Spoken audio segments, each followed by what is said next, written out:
Hospital porters, pride and dignity, stop the New World Order, welcome to Paranormal TV. And welcome to this, a little tour of a little village called Minster Lovell. Now, you've probably never heard of Minster Lovell. It's a very, very small place. It's in the Oxfordshire Cotswolds, somewhere, if you know the area, it's somewhere in West Oxfordshire near Witney and that kind of area. And the reason I'm going there is because I've come across all kinds of strange stories about that place. Now, I visited it when I was a child. I visited it as a when I think I was about 9 years old. I went there on a school trip because there was some archaeologists digging up an ancient kind of a Neolithic settlement from a long time ago in the pre-Illuminati era. And don't worry, I'm not going to have a Boudica moment. All right. And that's all I knew about it. But then I found out a few other things, including a story about an old manor house which is now in ruins, underground passages and secret chambers. Well, you know me, that's like red rag to a bull, isn't it, for me? So I managed to contact a local historian, a man called Graham Q. He's kind of like the he's almost like the official historian of Minster Lovell. He's kind of like, he is for Minster Lovell what Credo Mutwa is for the Zulus. That's the kind of guy he is. And well, what he doesn't know about Minster Lovell ain't worth knowing. And so I got in touch with him. I went to see him, and he took me on a little tour and showed me some very, very interesting things. So if you'll care to accompany me, we'll go and see Graham. And what we'll do first is I'm going to show you the book that he gave me. He gave me a copy of his book, which is you can read through, and you can order it and tell you all about Minster Lovell. But also, I'm going to show you a series of pictures which will introduce you very much to the subject of what I'm talking about. But also, one of those pictures is a ghost picture. And it's possible that we may be looking at the face of Sir Francis Lovell, the mystery man behind this whole story. So, well, there's only one thing to do. We're going to have to head up there and check out Minster Lovell. So come with me, ladies and gentlemen, if you wish, or if you dare. Well, so let's have a look at Graham's book. This is the famous book, Discovering Minster Lovell. I love that illuminated medieval Gothic writing. And there's pictures of ducks, and there's one of those houses the Irish guy built. There's the ruins of the manor, and here we go. So let's have a look at that there. And there is there's one of the residents there, and then we have here different chapters. Lovely pictures there, people playing cricket on the lawn. I love these pictures of the older traditional rural introduction. There we go. Just a quick, that's by Graham Q there, and there's there we are, look, it's all wildlife. Those old buses. It's all like life in the village. Minster boy. And there's one of those mushroom-shaped stones that we're going to be seeing. I'll show you. I'll explain what these are in a minute. But there's pictures from the history. There's some guys there, 1958, young guys. Playing around with their bubble car. Oh god, those Messerschmitt bubble cars, they were amazing. They were. School pictures. There's these various places there, see. That old car there, isn't it lovely? And there's the White Hart pub there. That's the one of the other. That's the other pub, which we'll be going to the other one. But yeah. So it's there's the church. Various people around here. Famous ruins. Famous people. That's who they are.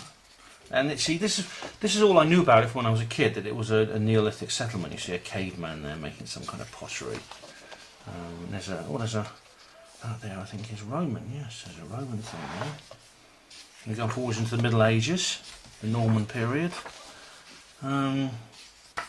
farming and things like that was there. Richard III there. He used to go in that pub we went into. That's what that hotel used to look like in the old days. That one, well, the one that we're going to go into, which I'll be showing you. And that's what the manor looked like there. Oh, there he is, locked up. There's that. That's Sir Francis apparently locked up in his dungeon. Again, it was a like his first wife, he was sort of locked up and people forgot about him and he died. Civil War there. And it goes on like that. I won't show you the whole thing, but there's a map of the town. Get hold of this book anyway. Discovering Minster Lovell, 2nd edition, 2013, by Graham Q. He actually published it here, but you see, like, he doesn't have his name here on the front. It's just, but he says here, published by Graham Q Prince. That's his little shop that we're going to go in and see. So yeah, very interesting stuff. So that's a great book to get if you ever want to know more about Minster Lovell. Right, this is the picture of Minster Lovell, which Mr. Q has shown us. And you see here, this is the manor house here. And there's a story behind the woman getting into the chest. It's very interesting. There's a church, and there's a well. Now, the most interesting thing about this picture, I like the bats, by the way, coming to give it a bit of a spooky flavour, a bit Scooby-Doo. And there's the river. But the most interesting thing is the underground, because you see a cutaway of the underground, and there's like, this is speculative, but the possibility is that there is a trapdoor leading down into these tunnels and at the church that lead down on the spiral staircase into this underground storeroom, which could be very useful for escaping and for storing things in a siege. And it leads to the well, so you get water. And it's possible that Francis Lovell, the famous person who the village is named after, is buried somewhere in this area, but it's a bit difficult getting permission, as we will see. Oh, this is a new reconstruction of the church. Right. But it actually shows St Celia's little chapel here from the days when there was a priory here, because people thought that this was a priory and not a manor house. There's the dovecot, which is the only thing that's actually got a roof still on it. There's the old tithe barn just here, and there's the only entrance look into the courtyard just through here. Buttress wall to stop the river from flooding into the yard. There's the Great Hall, and obviously there's the church. And there's the big tower. There's your big tower. Yeah, where there's there may be an underground tunnel there. That's right. That's a pretty good. That's a pretty good image. A pretty good reconstruction. Yeah. There was one previous to that. Picture. Oh, a wicked ghost picture. That's the old tower, and is that what it looks like today? Is it all just ruined? Yeah. And who's this? Is this that's Francis. That's Francis Lovell. That's it. Yeah. There's his coat of arms just there. Yeah. We should point out that there are no known portraits of Francis Lovell. That's right. I mean, Mr. Q showed us a ghost photo. I don't know if you. They're a bit funny with copyright over that, aren't they? So, I mean, is it? Can I film that? Oh, yeah, of course you can. Will they mind? I mean, okay. Now this is interesting, right? This is something I take very seriously. But here we have a picture taken down by the river. This is the sort of thing Ellis will love. And this sort of mist is the kind of. This is very often how ghost pictures appeared. It's not Hollywood. Real ghost pictures are more likely to look like this, like big clouds of mist just appear in the film. Sometimes you don't see anything at the time. You see here, this is taken in the evening. There's the reflection of the river, and the reflection of the trees in the river. Now this here is very, very interesting, this mist, because just look at this. Now, could you see a couple of faces there? Look very closely. There is a face. There's a smiling man there. There's two eyes, a nose, and a mouth, and his chin. It looks like he might have a moustache. Can you see that? I didn't see it at first until someone pointed it out to me. I couldn't make it out because it was like a big sort of cloud. It looked like. There's another one there. It looks kind of like almost like, that doesn't look quite human. The one there, two eyes, nose, and a mouth. Of course, the skeptics will say this coincidence, but then they'll say pareidolia. They'll say you're just imagining seeing these shapes. However, as I said before, when it comes to the coincidence theory, you have to. It's completely unfalsifiable, because you could go to the Sistine Chapel in Rome and you could say, "Oh, that's just pareidolia. There's no patterns there. There's no painting, even though there's this glorious mural by Michelangelo." But a skeptic could say, "Oh, Michelangelo just got annoyed one day and he kicked the cans of paint around and he decided he liked the pattern." How do you prove that wrong? How do you? And a skeptic will dismiss that, and I'll say, "No, of course that's a painting." And I'll say to the skeptic, "Okay, where's the cut-off point? Where's the statistical ceiling above which you will not call coincidence, and where is it and why?" And they can't answer you. So whenever someone says, "Oh, there's nothing there," it's just, you're just imagining things, I always reply with that comment. So this is very interesting. I'll just have a look at this. Is another. Oh, there's another picture here. No, it's for you. Oh, is it? Oh, thank you, sir. Thank you very much. That's very nice. Oh, that's lovely. This is a print of the other image we just saw earlier, and it's just beautiful. Thank you. I'll put that on my wall at home. That's lovely. This is Thank you. This is the story of Francis and his association with Richard III. Right. So you can have that.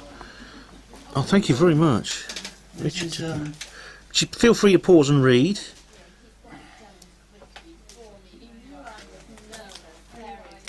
This is a big story here, but I mean, Richard III, of course, fought the Battle of Bosworth Field, and he was deposed, and that was the end of the Plantagenet dynasty, and he was replaced by the Tudors. Henry VII won, and oh my goodness! I'm just going to stop filming and just have a read of this. Now, there are no known portraits of Sir Francis Lovell, but so we can't compare this image with any of those portraits. But it does look like a face. It looks like a smiling, happy face of a man. Now this is interesting, Graham. There's an interesting story behind this. Lady Lovell's final resting place is where's the trunk now? So this is now I showed you on the picture. We looked in the picture and there was like you see a woman climbing into a wooden chest, right. And this is the chest. Exactly. So my goodness me, it's a bit of a grisly, a sad and grisly story connected to this, isn't there? It's nice to think that the trunk didn't actually just become damp and decayed and just thrown away. It was actually physically moved by the Lovell family down to Gray's Court, because they'd actually married into the Danecourt sort of family, and I think they wanted to keep the trunk and to take it away from a sort of a rather sad Minster Lovell and move it down to Henley seemed to be a logical idea, because of course it was still stayed in the family. And of course now it sits on display by the National Trust in a nice area with other artefacts of the medieval period before it was converted into a Tudor house. Oh, but there's an element of misadventure here, because this was this was actually the end of Lady Lovell, wasn't it? Because absolutely. What happened to her? She did something pretty silly, really, or tragic, or something went wrong, didn't it? Suggested a game of hide and seek on her wedding day. Oh dear. And of course, it didn't go down very well with the locals, because they were all enjoying them getting tucked into some food. There were more dinners than dinner times in those days, and to be told to sort of like stop eating and go and chase after Lady Lovell and and look for her and sort of give everything up, on the table was a bit sad. But anyway, they caught up with her, and she panicked and found this little blanket room. With this old trunk in there that hadn't been obviously used for years and years and years, and it was Christmas time. She got a sprig of mistletoe in her hand, dropped the mistletoe, lifted the lid, climbed in. It clicked down on top of her. She couldn't lift the lid. Oh no! And unfortunately, suffocated and died. And they didn't find her for years and years and years. It was an older part. So they just said, "Oh dear, she's disappeared. We were playing hide and seek. She's disappeared." And of course, there's another beautiful poem about Lovell searching for his the mistletoe bough. Well, they'd only just got married. That's right. Dear. Yeah, so that's it's interesting but very sad story. He went off to war, and I think he just sort of gave up and got killed in one of the following battles. He just couldn't cope with it anymore. That was his idol, the love of his life, and it just it was. So I mean, presumably the obvious question is: has somebody opened that to see if there's anything inside, like the remains of Lady Lovell? Well, when you look at the trunk, you want to open it, but of course, obviously, there's the little label on the top. But I did actually get permission one visit, and the curators took me around there and lifted it up.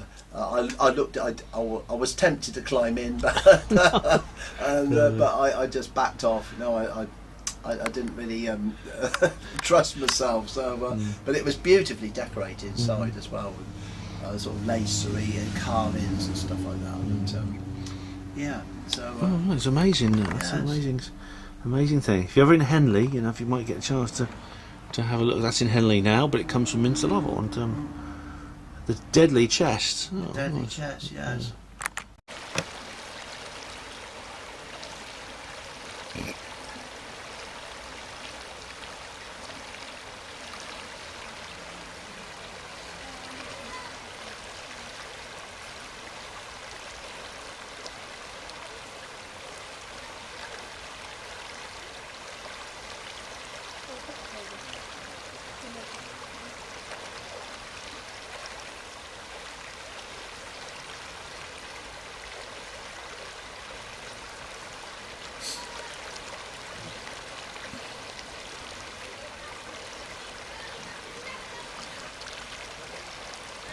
As you can see, they've got a bit of a sense of humour in this village. I'll show you another one as well. There's another one. Hen party in progress. No foxes allowed. Oh, it's a joke. See, there's a chicken coop there. Well, it wasn't always a pub. It was a brew house. At the back, they did their brewing and that. But can you see those stirrups? Yeah. Lovely old pub. This is the Swan. Swan at Minster Lovell. The Old Swan. Look at the bike there.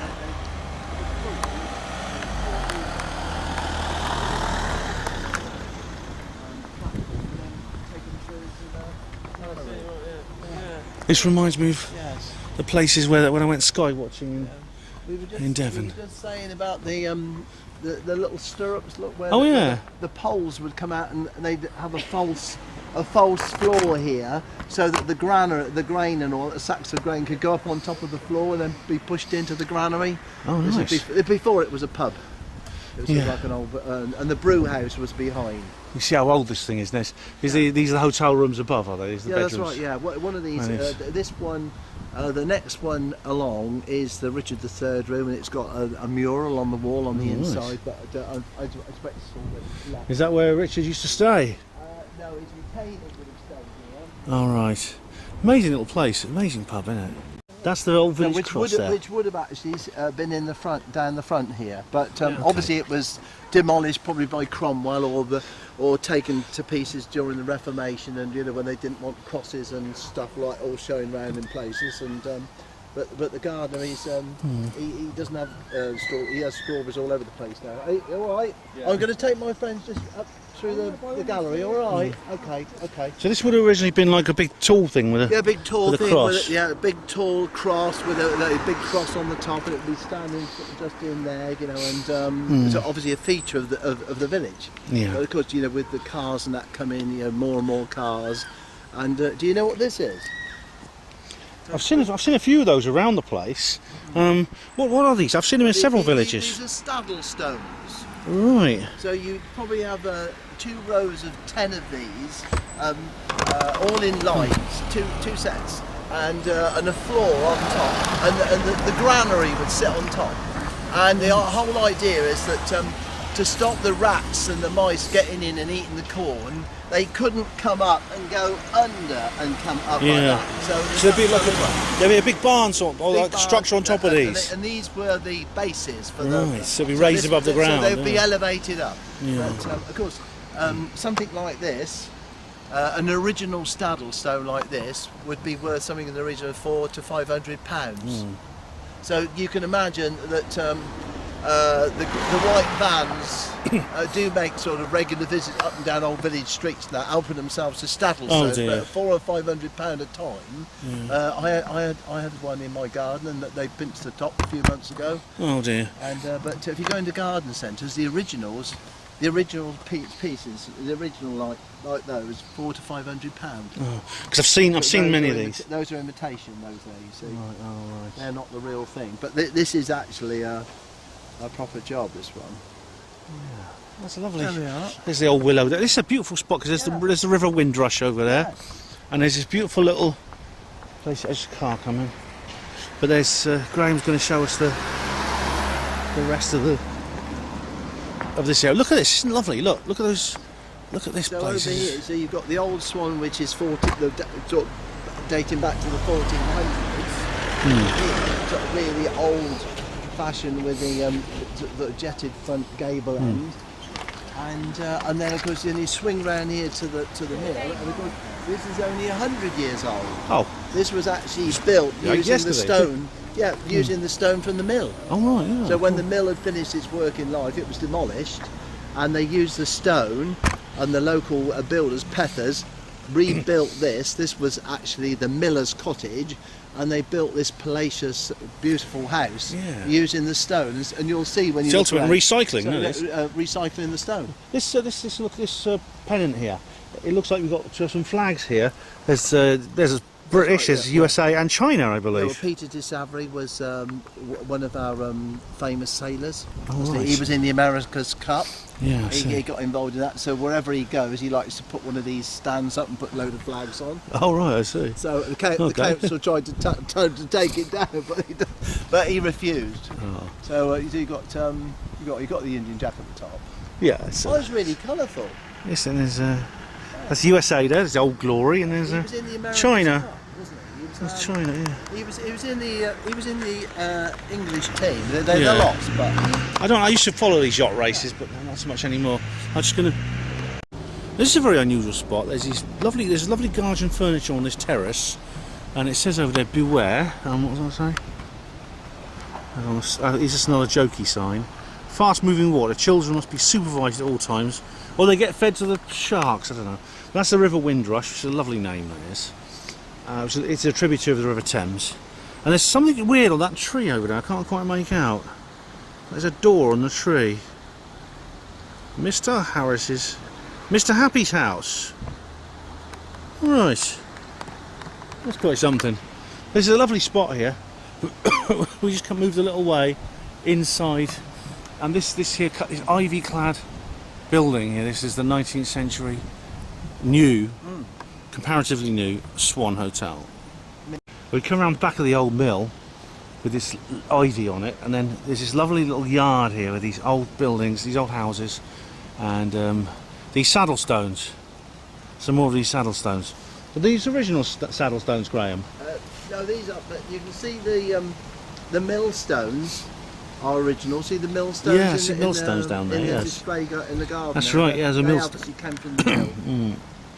Oh, nice.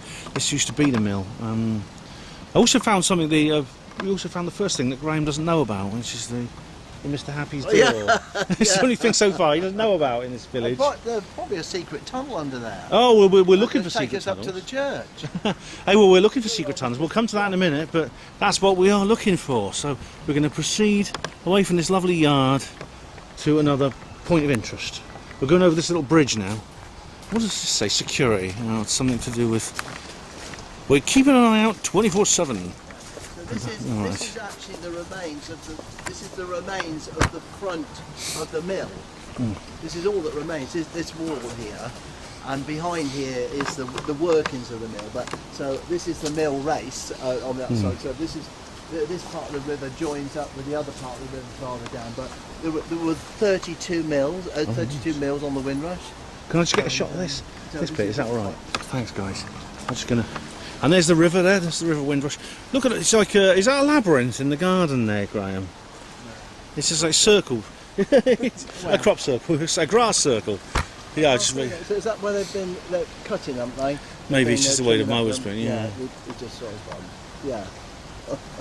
But isn't it lovely? It's like plenty of mole heaps. Look. Oh yeah, look, moles in that's a good sign. Yes. That's a sign of a healthy environment when you get moles. 32 mills on this river at one time. 32, my goodness. So it wasn't very navigable. No, you couldn't take a boat down here. It's too fast and it's too narrow. Look at the apples. There's a bit of an orchard here with apples. Aren't they lovely? Look, bright red. Everything's lovely here. Because the river would have been diverted farther up. Yeah. You can just see the remains of the workings of the mill there. You see. That is where the big wheels were. Which was the turn. There's another lovely spot here, and the river's a lot calmer there because we're at the top. It's higher level before it runs through the mill race. This is a chap. Archimedes screw. This is it, Graham. Yeah. Feel free to pause and read, ladies and gentlemen. But this is like this is a hydroelectric plant. There's Peter de Savary, and Is it true they run all the electricity's run off this? Yeah, yeah. And that's amazing. So the whole complex is run off this one screw.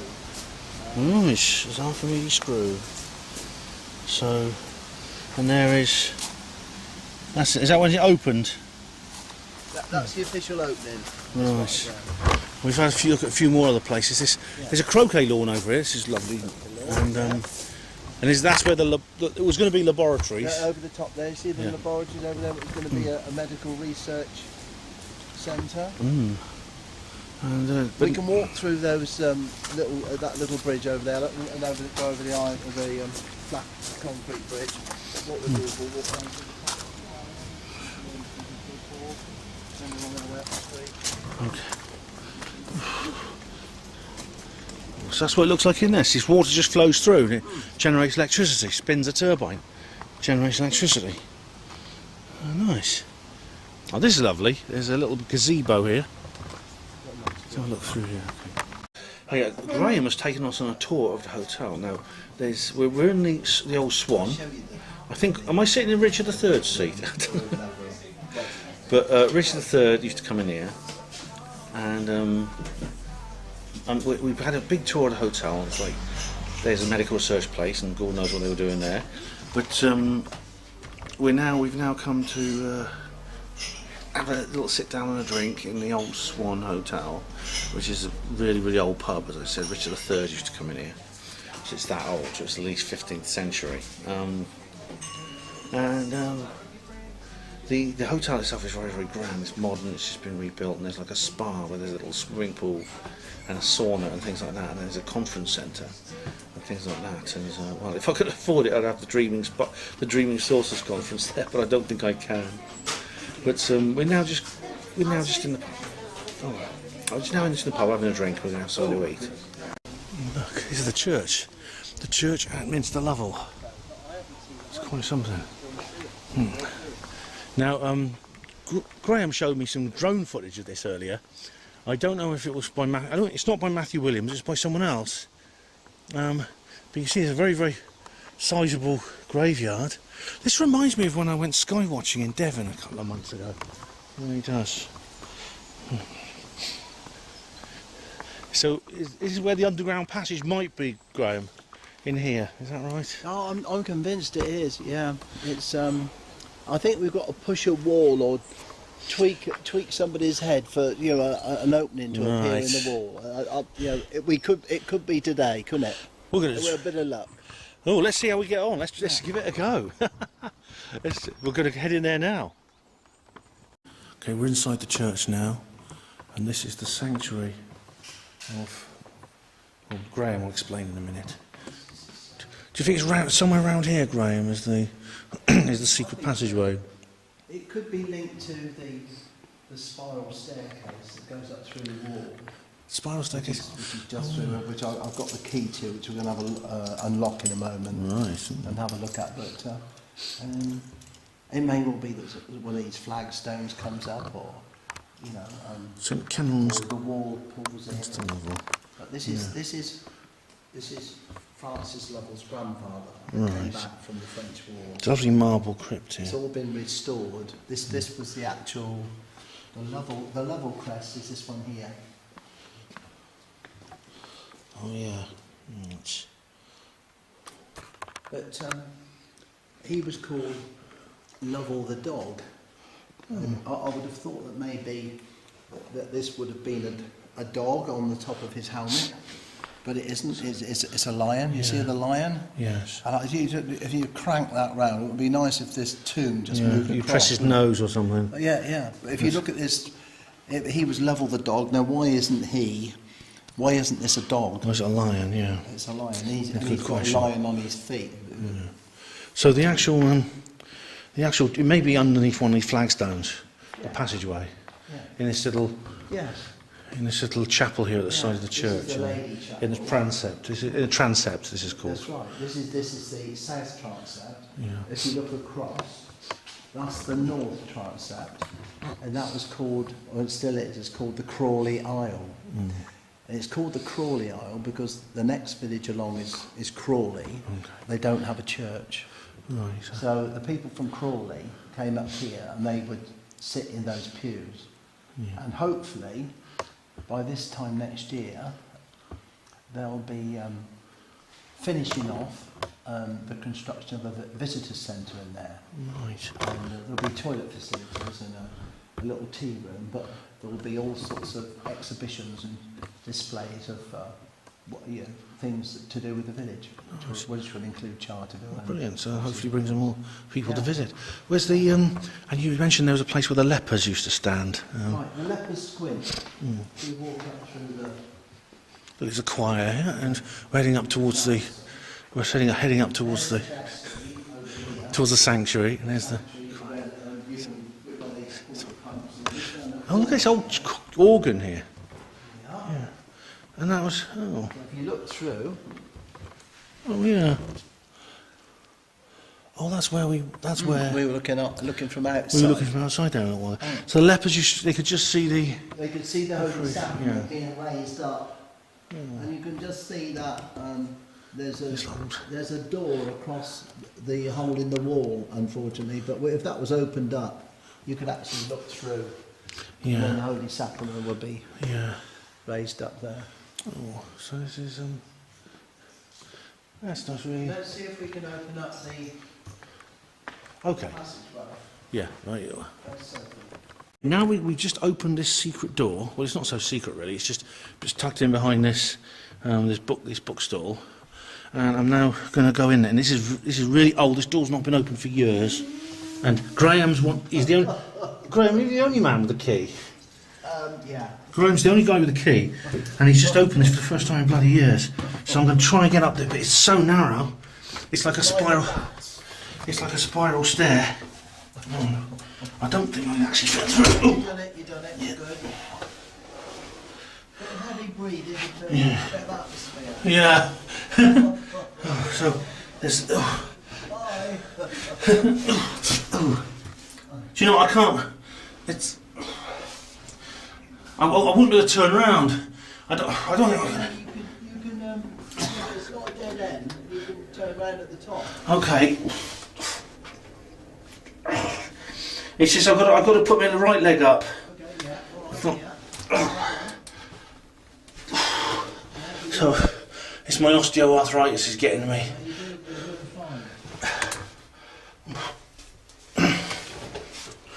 How high is this? Oh God. Bloody hell. You come onto a level, don't you? Yeah, I'm kind of like. I can't get through this bit, I don't think. Hang on. Let me see, I'll just film. I can't get past this bit. Oh, yeah, so I'm too big.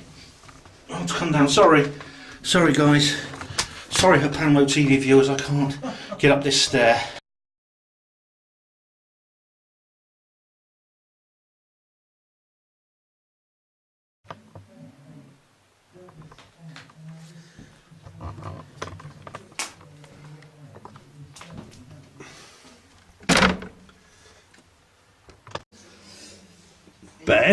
Ben? Yeah.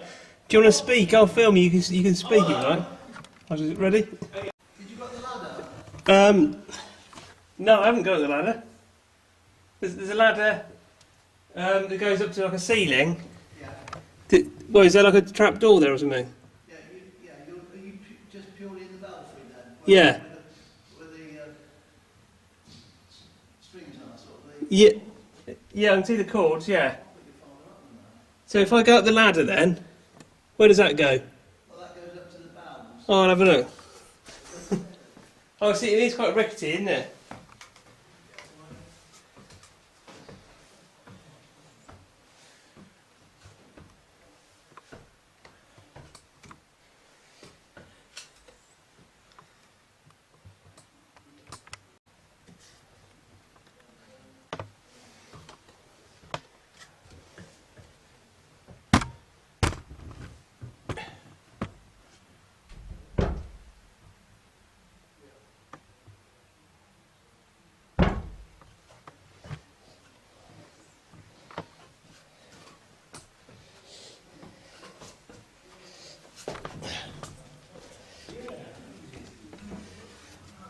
Yeah, I can see what you mean, yeah.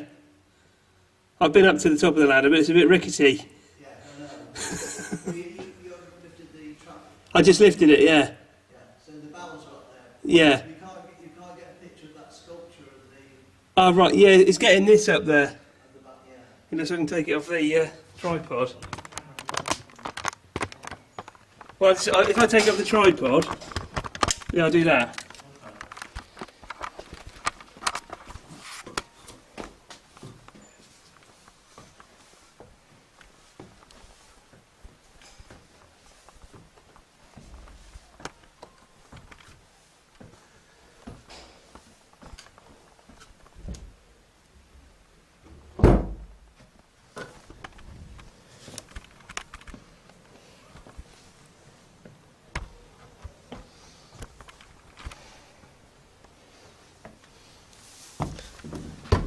Oh, God.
Oh.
I bottled it on the second ladder. Thanks for doing that. That's all right. Thanks for filming that. It's the sculpture on the second. Oh.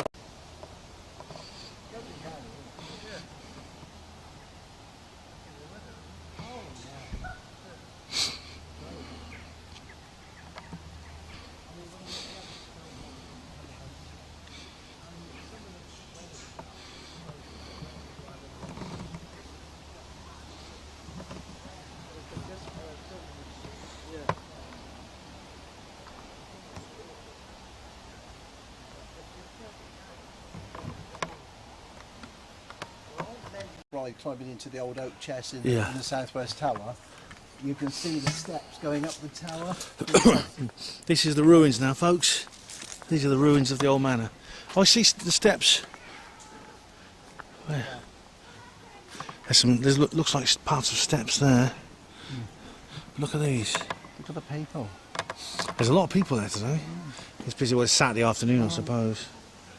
It's quite a Lovely day. yeah. See This the is the old branches, one. all the trees. It's called a free site. There's no custodian's hut. Yeah. This is Alan Sorrell's reconstruction of what it used to be like. Let's have a look. from there. Let's have a look. Just done this all, Yeah. it was all falling in. Yeah, I'm glad there's still a few people around who can. Oh, look, that's what it used to look. There's another reconstruction there. What it used to look like. Alan Sorrell's. And here is the actual building. Well, the weather's beautiful, ladies and gentlemen, and I look, that is definitely the remains of a spiral staircase. Yeah, You can see the top, there's a bit there, and there's a bit there. That goes up onto the... This was the manor house, which Francis Lovell lived in this. To the left-hand side was a chapel. This was the solar, Yeah. the palatial living area of the Lord, the manor. Mm. As you say, you've got the spiral staircase going up there. There were two, but there's one here and one on the other side. Yeah. So this is like, there's the remains of walls here, for these big thick walls here, of stone. It reminds me of Glastonbury Abbey a bit, in terms of its atmosphere. Is that a fireplace? Yeah. So this would have been one of their living rooms. Yeah. Over the top was a chapel. Ooh, look. Yeah, this was the living room. Okay.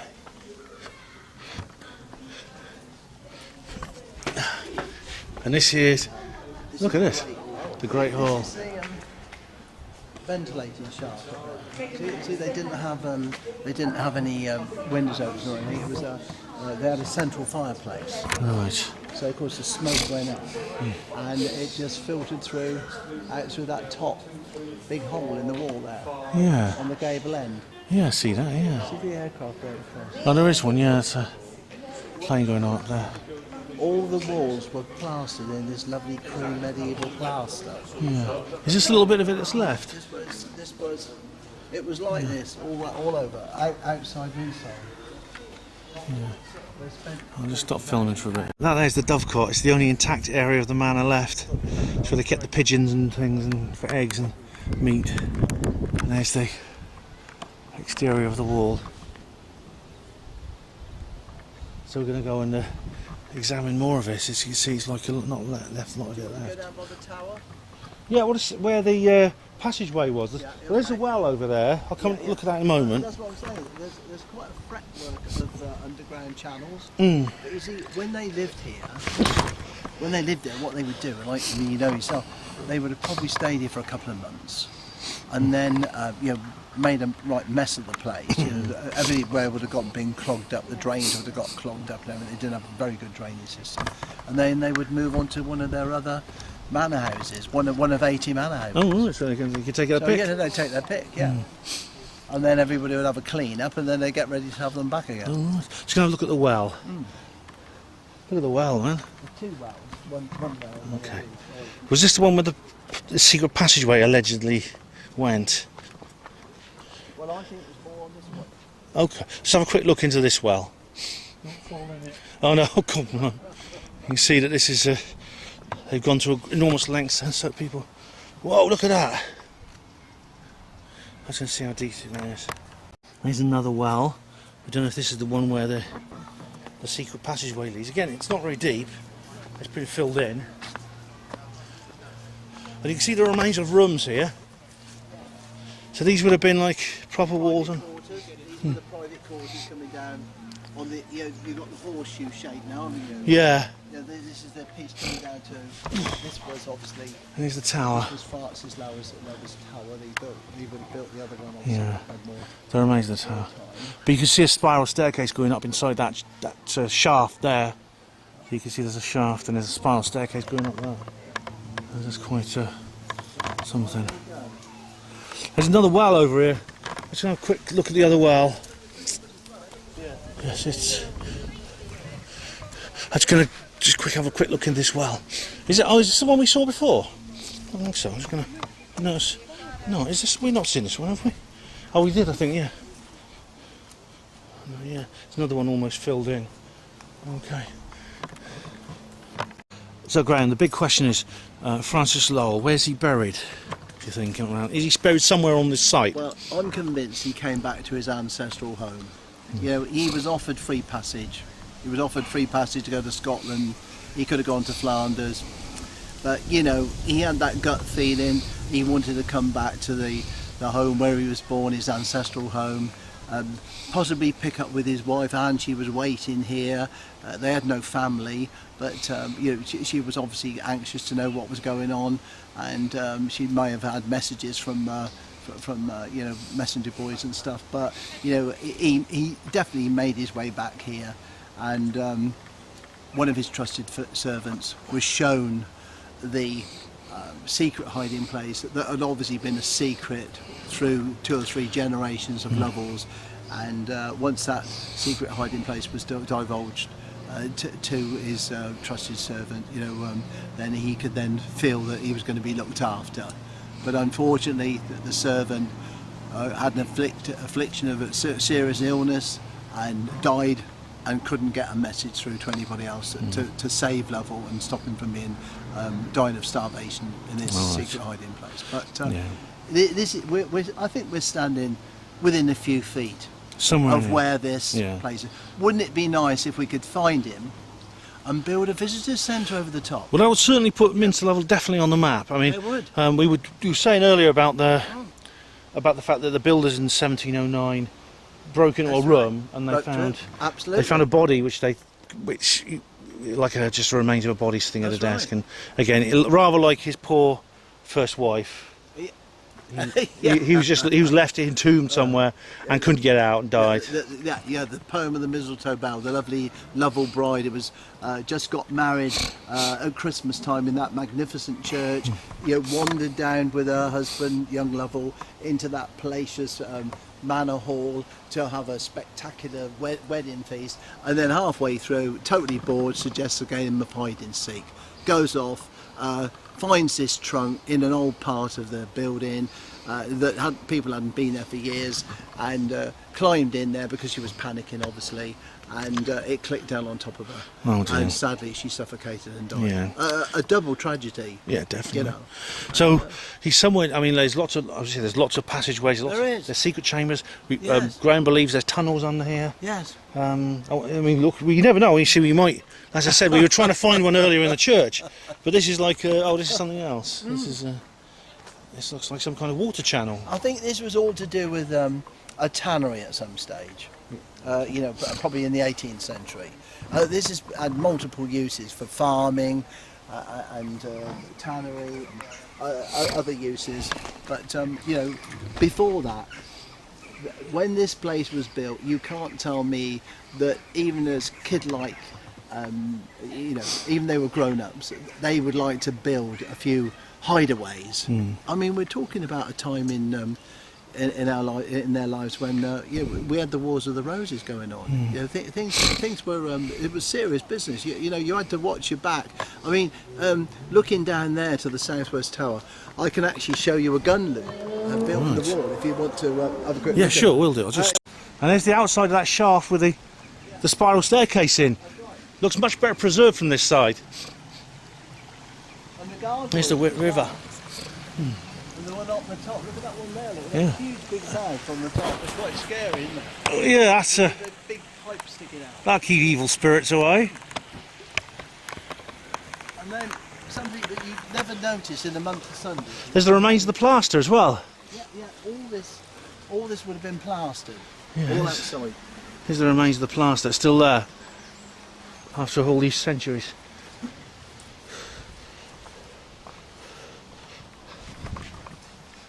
So this is a part of the tower. What's up there? Oh, is that a gun loop? Oh, is that where you shoot from? It's like That's right.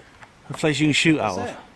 So you look from this side, and it goes, it's fairly big, and you've got a good angle to look down to the river, and then around the other side, just a small hole where people have got a job to sort of shoot a bow and arrow or a bullet or something. But a beautiful spot. They were expecting enemies to come from over the river? Come up the river, yeah. Oh, she's on boats or something.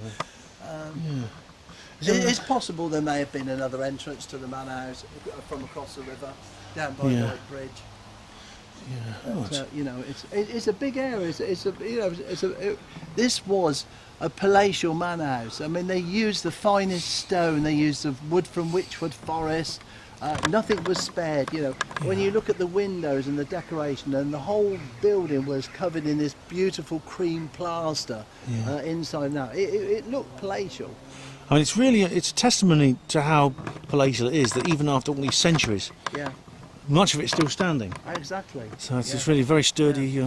Well, of course, it was never demolished. It was actually taken down. I mean, it didn't sort of just fall down and get covered in ivy and everything. It did. Part of that did happen, but the Coke family dismantled a lot of it and sold the materials. Oh, we were saying earlier on that some of the houses we've been passing in the village are constructed from stone that's been basically scavenged from this.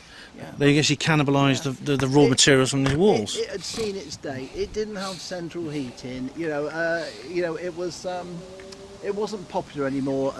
They moved on. They wanted a more palatial place to live, and they decided they'd make the most of it and sell as much of the materials as possible and just let the land out to farmers. Right. And very sad. Well, I really appreciate you, Graham. I really appreciate you showing me around here today. Pleasure. You have a little exhibition, don't you, up in the upper village? Yeah, I've got a little museum. Oh, nice. And I'm campaigning to get a blue plaque for Francis Lovell and Fergus O'Connor, and obviously I'm pushing like crazy to get this visitor centre. Yeah. Whether it's in the church or whether it's out here, who knows? One day I might come down quietly and have a dig, and if I find him, we'll all benefit. Yeah, I mean, you never know. Would you like to join me? I'd love to have a go. I'd love to find that body would be quite something. I mean, I know there's underground passageways at the Godstone Nunnery because they found them with ground penetrating radar. I mean, if you get permission from the Heritage Trust to maybe doing a scheme, able to detect them, with ground penetrating I've got a nice radar. sharp spade. Yeah. So somewhere here, you never know. Somewhere around here. Oh, no doubt you'll come and visit me. Oh, I'd love to help you with that. Yeah, I'll bring my camera. I'll record everything for Paranormal TV. Yeah. Thank you very much, sir. Much pleasure. appreciated. Pleasure.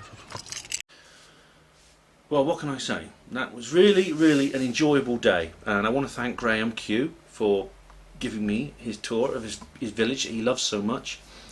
He's lived there since he was 5 years old, and he's learnt so much about it, about its history, about its geography, about its people, and about all its mysteries. And there's something very touching about the passion he has for his village. It's something you very rarely get nowadays. For example, I live in a block of flats with there's three flats. I live in the bottom one. I know the name I live with two men whose names I know. I know the name of the man who lives above me, the guy with the piano. Although he's been quiet for the last few days, I must say. And I don't know the name of anyone else on my street. Most of them don't. For them, it's just a place to live. They don't know anything about the history of the local area, or I mean, Oxford is a big city. It's 180,000 people, so it's not like a village, but it has a fascinating history and story behind it, and most of the people here don't even know anything about it and not interested. I'd say the majority of people who live on this street weren't even born in this country. Most of them don't speak English as a first language. Many of them don't even speak the language at all. And this has created an enormous detachment from not only from ourselves, but between different people, but for our environment and our locality and our heritage. It's just we're so damn materialistic. We're just so shallow. As we have our flat, we have our homes, we pay rent, we go to work, we don't really have any roots. We're almost like nomads. We're almost like prisoners being shuffled from one prison to another. That's how I feel we are these days. Graham Q, obviously he's not a young man, and he's not going to be around for too many more years. He's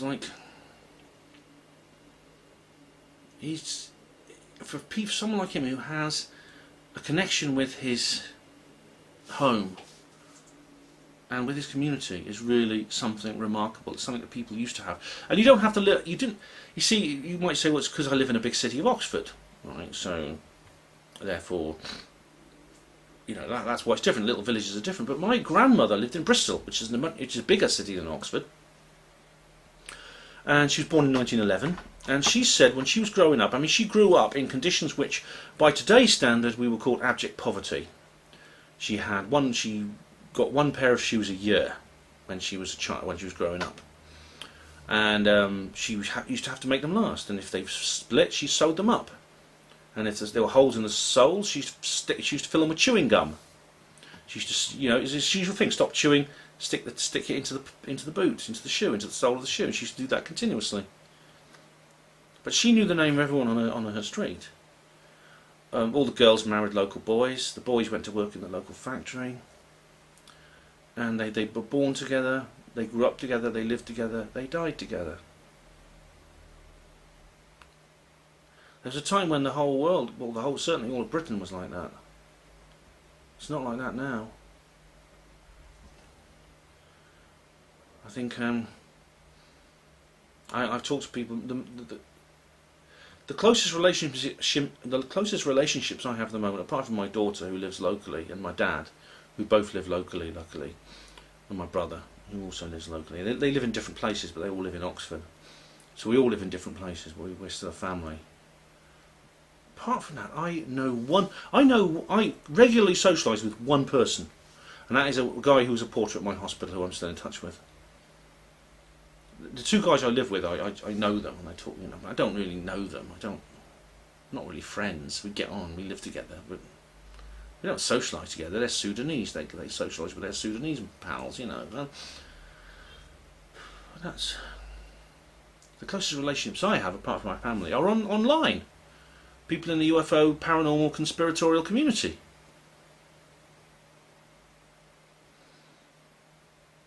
So as much as I enjoyed my little trip around Minster Lovell with Graham, and I'm fascinated by the story of the village, and the possibility of the missing grave, and of Sir Francis, and the underground chambers and things like that, it's made me sad, because it's made me realise how much has been lost, how much most people are missing in their lives. A passion simply for their home. The Germans have a word called Heimat. It has negative associations because of the Nazis, but it's a word like a lot of German words. It has no direct translation into English, but it means your home. But it means more than home. It means the place you come from, the place you belong to, the place where your roots are, the geographical place where you are meant to be. And how many people in this world actually have a Heimat? Graham does. He's one of the few left. It's lovely walking around the village. He'd say hello. Everyone knows him. Everybody knows him, and he knows everybody. I know the names of 3 people who live on my street, and 2 of them I live in the same flat with. It's just like I know other people to. I know some of the other people sort of like to say. I wave to them and say hello and good morning. I don't speak to them. I never exchange more than greetings with them. I don't know their names. Sad, that, isn't it? So my trip to Minster Lovell has interested me, it's fascinated me, and I'm glad I went, and I really like Graham and what he does, and I hope to go back there if he has more information. Maybe if he stumbles across Sir Francis's grave, we'll go out there with picks and shovels, and we'll see if we can, or any of the other secret chambers underneath the manor. But it's also made me. It has a kind of bittersweet feel to it, because it's made me realise how much is missing. And I felt that way when I went to Devon with Diana and did sky watching. It's in the little villages. The villages, I think, are the fortresses of tradition in Britain. They are where the genuine culture of this country is being preserved. The cities is where it's been digested and broken down by the globalist mind controllers. The villages is where it's being preserved for now. And I think in the post-Illuminati world, those villages will be very, very important, because we will need to go to them to rediscover our inheritance as a people, as a culture, as a nation. So thank you very much for watching Panwo TV, everybody. Panwo TV, everybody. Hospital Porters, Pride and Dignity. Stop the New World Order.